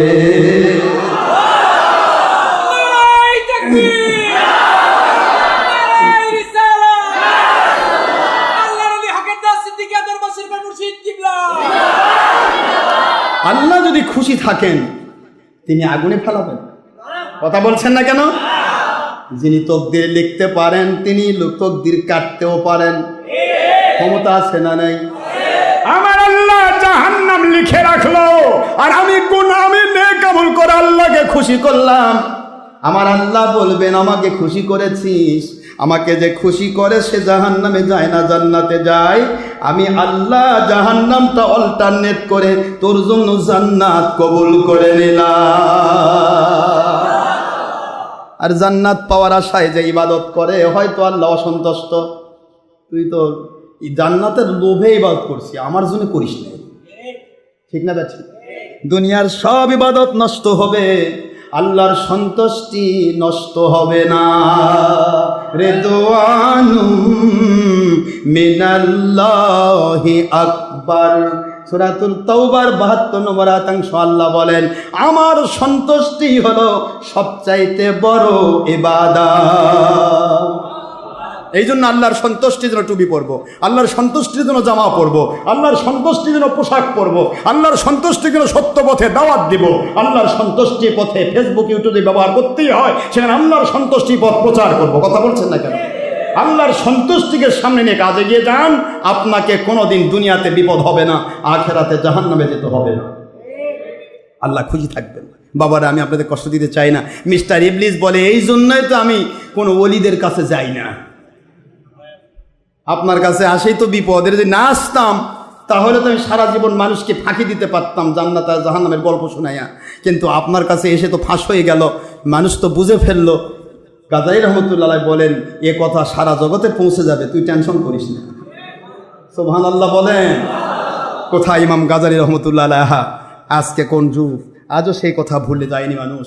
ইমাম গাজালি রহমতুল্লাহ এই গল্প, ইবলিস শয়তান ধোঁকা দিতে চেয়েছিল জান্নাত আর জাহান্নামের তাকদীর বিভাগ নিয়ে, কিন্তু ইমাম গাজালি বললেন, আমার মালিকের সন্তুষ্টির জন্য যখন আমরা ইবাদত করব, তখন মালিক জাহান্নামটাকে জান্নাত পরিবর্তন করে ফেলবেন। ও টেনশন তোর না, আমি ইবাদত করি, তোর কষ্ট হয় কেন? কারণ তোর ইচ্ছা হলো মানুষকে আল্লাহ ভোলা করা, নবী থেকে ভুলিয়ে রাখা। এটাই হলো ইবলিসের গল্প। আর এই ইবলিস শয়তান যেই মুন্সির মাথায় ভর করে, ওই কেবলমাত্র টুপি দেখলে আর চোখে তাকায়, সুন্নত দেখলে আর চোখে তাকায়, ঈদে মিলাদুন্নবী দেখলে আর চোখে তাকায়, উল্টাপাল্টা বকে। কারণ ও নিজের মুখে কথা বলছে না, ওই ইবলিসের মুখে কথা বলছে। ঠিক না বা ঠিক? আল্লাহ বুঝার তৌফিক দান করুন। ওমা আলাইনা ইল্লাল বালাগুল মুবিন। হাদা মা ইনদি মা ইয়ানফাত ওয়া মা ইনদাল্লাহি ওয়া রাসূলিহি সাল্লাল্লাহু আলাইহি ওয়াসাল্লাম। সুবহানাকা আল্লাহুম্মা ওয়া বিহামদিকা আশহাদু আল্লা ইলাহা ইল্লা আনতা আস্তাগফিরুকা ওয়া আতুবু ইলাইকা। আসসালামু আলাইকুম ওয়া রাহমাতুল্লাহি ওয়া বারাকাতুহু। যারা স্বেচ্ছায় কাজ করবেন আল্লাহর রাস্তে, তারা একটু নামটা দিয়ে যাবেন যাওয়ার সময়, যদি মনে থাকে আমরা দেখে নেব। তারপরে আমরা হঠাৎ করে 100-200 লোক আমরা একসাথে হয়ে এই জায়গাটা আমরা পুরা করব। এটা কমপ্লিট করে ফেললে ইনশাআল্লাহ আমাদের এই সমস্যাটা মিটে যাবে। সন্তানরা এখানে থাকে, এদেরও কষ্ট হচ্ছে। আমি আপনাদের কাছে এখন সুন্নত পড়ে নেন, তারপরে ইনশাআল্লাহ নামাজ হবে। আসসালামু আলাইকুম ওয়া রাহমাতুল্লাহি ওয়া বারাকাতুহু।